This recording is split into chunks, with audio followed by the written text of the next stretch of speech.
Everybody out there, this is Seto, and today for you guys, when we profile my friend Alex, is DDD deck. He is like the master of this deck if you guys have been watching this channel since the stuff came out.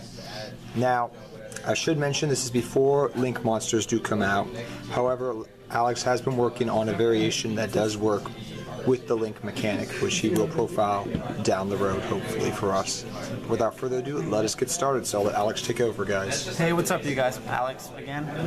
Seto said this is a pre-Link DD list that I have a video on my channel as well, which I slightly tweaked around in the past few days. I'll leave his link down in the description below for his channel, guys, for you guys. I guess we could have waited till tomorrow so I could get my hands on the new extra deck monsters, but they don't come out till tonight, and since I only see Seto once a week, and I figure this is the one perfect time to like update it, because we have like 2 weeks to play with, like, again, the full power DD deck.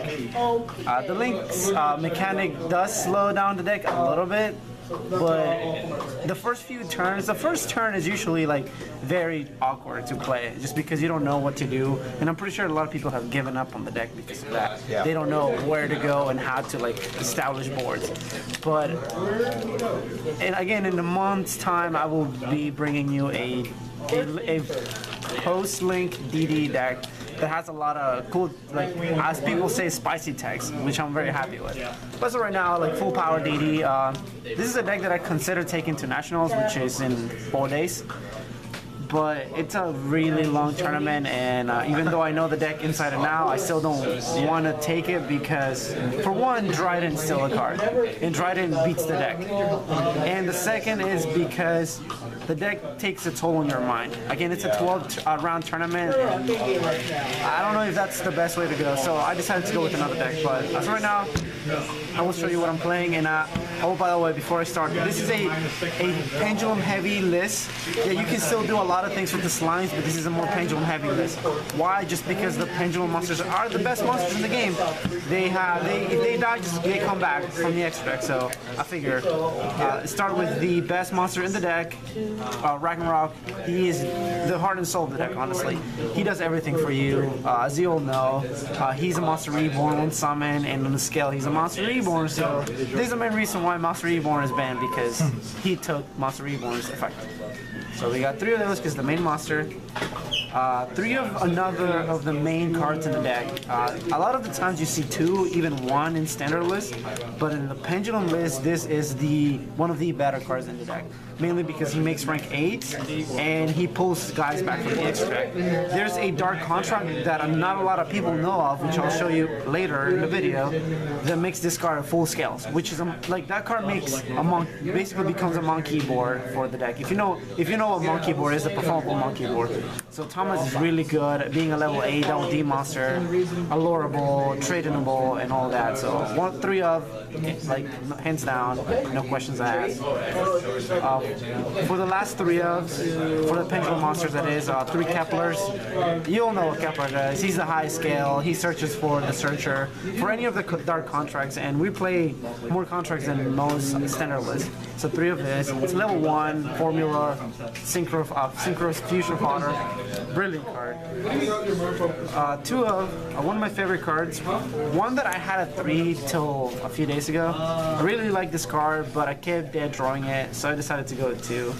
Especially with the new rank 8 and level 10 monsters, this card becomes like insane. You can just make the new guy and protect all your pendulum monsters. So it's really good to have this card. And plus, it's a 3000 beater, which is so relevant. With Masterpiece running around, it beats Masterpiece without the field spell, of course.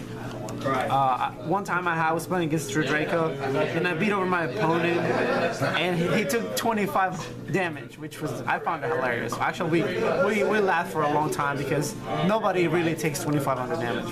And if you're, what I mean is, like, this guy's 3,000, Masterpiece is 2,950. I was supposed to do double damage that turn, so when he asked how much he takes, I said 25 because the 50 and the 25, which is hilarious.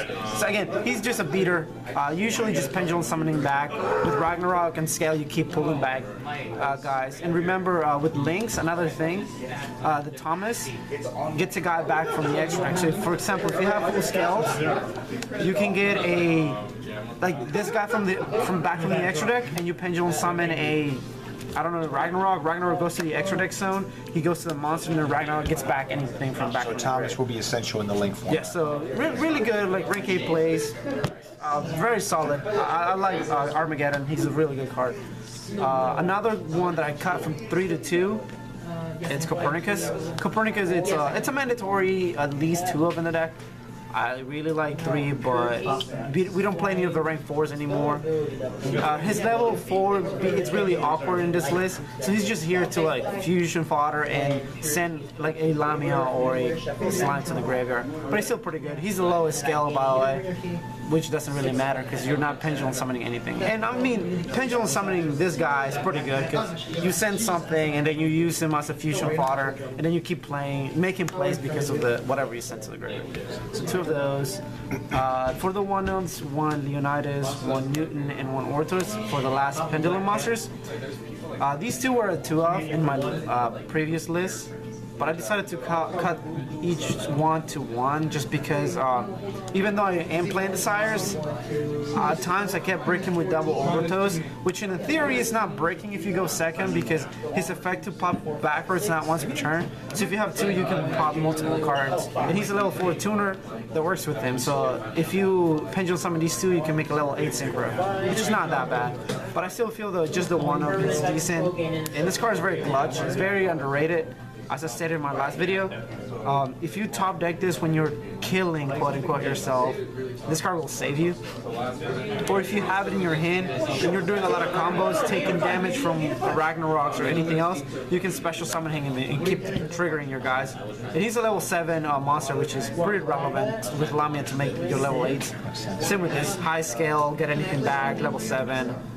I mean, I hate like the only reason why I hate him at multiples is because I kept drawing them, and he's a 0/0 as most of your guys are. He has no attack, no stats, so I kept like pendulum summoning 2, and that was not good. Like I wish I could pendulum summon him. He's a 26 bitter. He can do things on his own, but he can't. But still, the utility of getting anything back is really relevant. So that's it for the pendulum monsters. For the regular DD monsters, you play. The main combo piece, 3 Swirl Slime. This card, it's the bread and butter, as you would call it. It starts everything and it ends everything. The hand effect and the graveyard effects is just, it's nuts. This card is really good. I still understand why it's a 2 in OCG. I think, don't quote me, but I think it just went to 3. So happy for them, and hopefully it never gets hit for us. Yes. That would suck. So Konami, please don't just ignore this card. It doesn't exist. So 3 of this card. Very controversial number for these. I'm playing 2 of each. In a standard list, you play 3 like no questions asked, like hand downs, 3 and 3, because you just want to keep comboing and like fusioning, synchroning from the graveyard. But this deck doesn't really touch the graveyard as much. Yes, you can, but you don't have to, just because your pendulum monsters will do most of the work. But I still feel that playing 2 and 2 is correct. If you don't play the Sires, you can get away with 1 of each. But because of the Sires, like, it's really dicey at times. You want to have the one, oh, I banished 1, but I still have the second one. So 2 of each for now.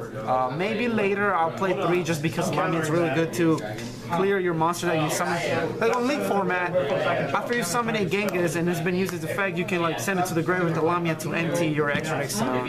So maybe later too.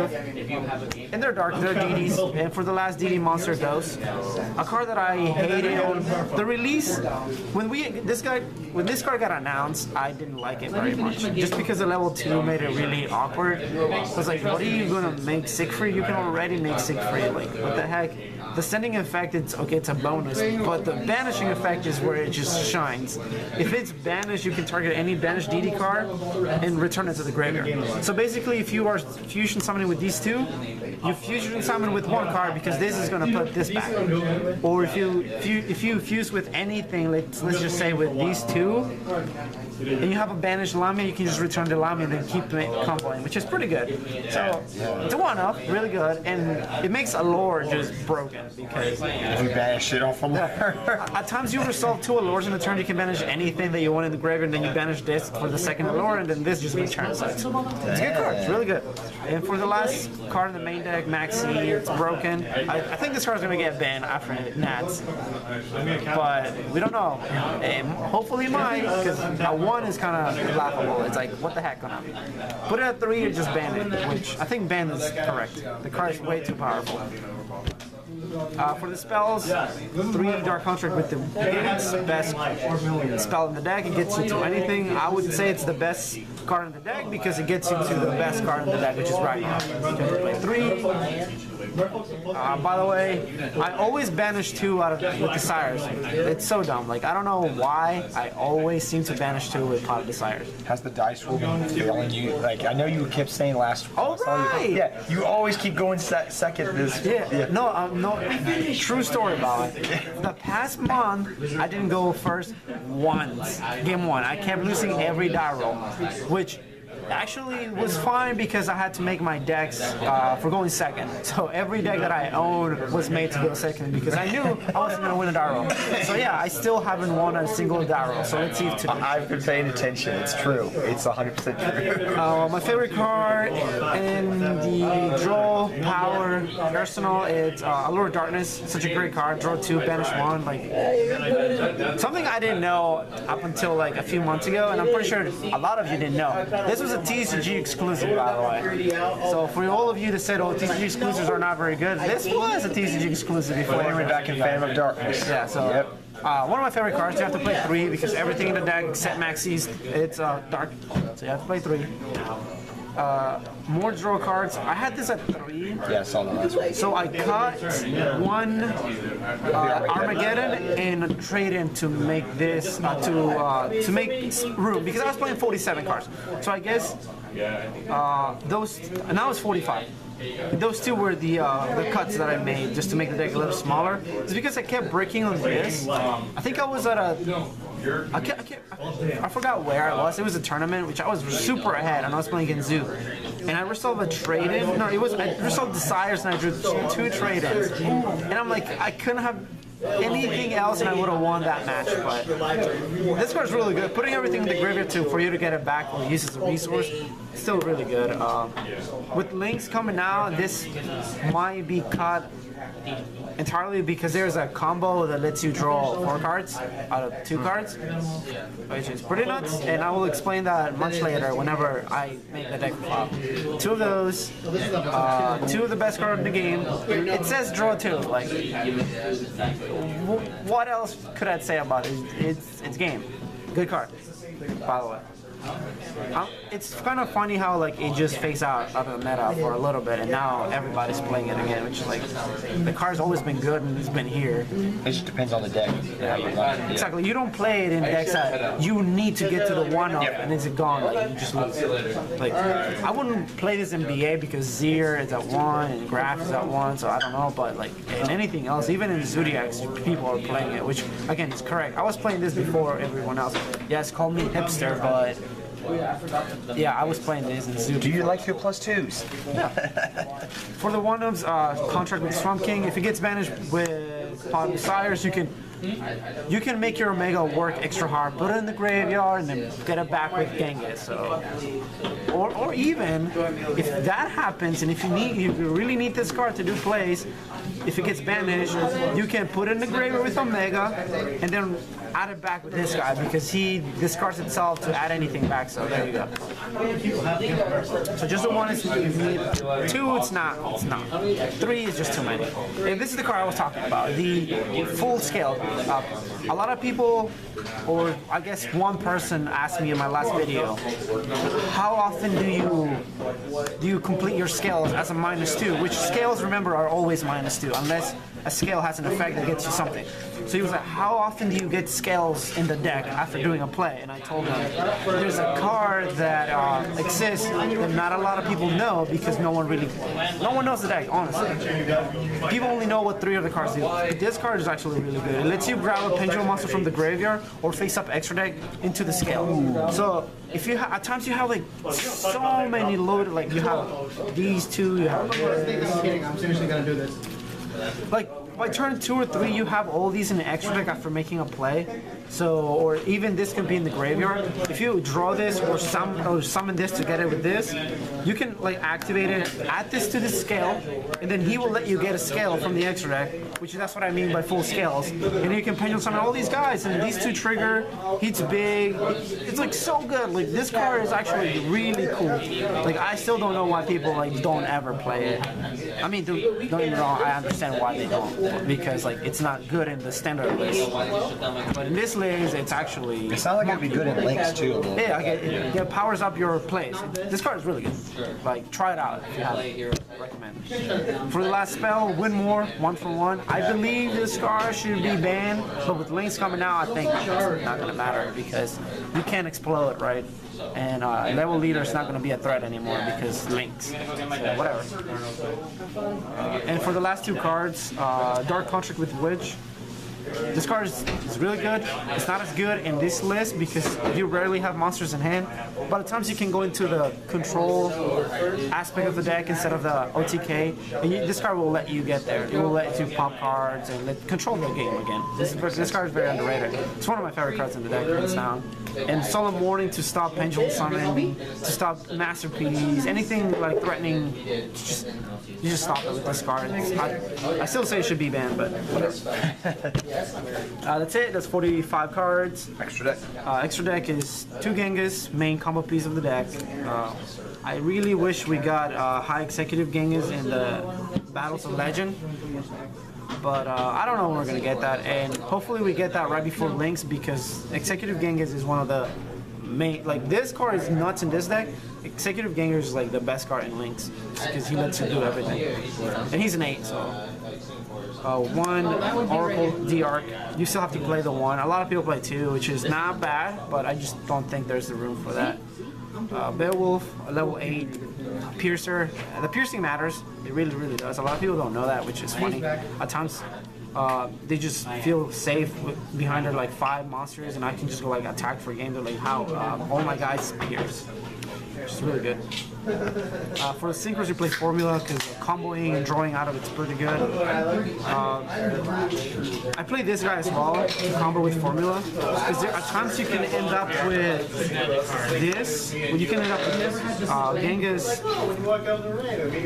and this guy. And the levels are really awkward. So you can make a Formula. You can decide to make an 8. It probably is going to be Siegfried and or Omega. But if you don't have any protection like Warning or anything else, you can leave the field like this, and depending on what they make, you can summon this guy. And this guy is crazy. He has like 3 effects. One of them doesn't matter because we don't play normal monsters, but the other 2 do. If it's synchro summon using an effect monster, you can target a card on the field and negate its effects permanently. And if it's synchro summon using a pendulum monster, your opponent gives control of one of their monsters, and it does not target, and it's permanent as well. So if they have a big monster that they're threatening this board with, before they enter battle phase, you can use its effect to synchro summon these 2 away, and summon this, and then just like wreck their plays. So this card is crazy. Not a lot of people play it, and I would highly recommend playing it. As you can see, I am playing a bunch of pendulum monsters that I want to get back, mainly Ragnarok in my scale. He is somewhere. Oh, Ragnarok. And when he's summoned, you can pull Ragnarok from the scale and special summon more guys from the graveyard, which is pretty good play. And also, he's a synchro for Crystal Wing, not bad. And plus Whiptail doesn't work because this guy says no. Alexander, combo piece. He doesn't really do much besides combo off, but he's still really, really good. Crystal Wing, unfair. This card is crazy. Again, should be banned. I know I've said that a lot about cards, but I want this game to be fair and to like go on for a long time. This card's not fair at all. Saffron Lower Mega, not needed, but come on, it's like Omega. yeah, like that. Omega. It does things to your opponent, and it helps you combo off. My favorite card in the entire archetype and deck. Ever since I saw this card, I just knew that I had to play this deck. Funny story. My friend was asking me about what decks to play because usually my friends do that. So I said, play DDs. You know, this is the first time they came out back in Dimension of Chaos. So he picked up everything for like 20 cents. Like it was that's exaggerating, but it was like $5. He picked everything up, right? 2 months later, they announced this card in the OCG, and I was like, so can I have the DD? So it was like, so he gave me the deck. It's pretty good. Trishula for the last synchro. It's too good. And for the last cards, the rank 8s. These three I feel are mandatory just because this protects you from effects, mainly Woodtail and Dryden. If you're playing against Spell Trap heavy decks, you make this, and Caligula still game. Your opponent will lose to the summon of this because you can like summon more guys from graveyard and attack for game. So that's it for the deck profile. Thank you very much, man. Yeah. And don't forget to check out his channel.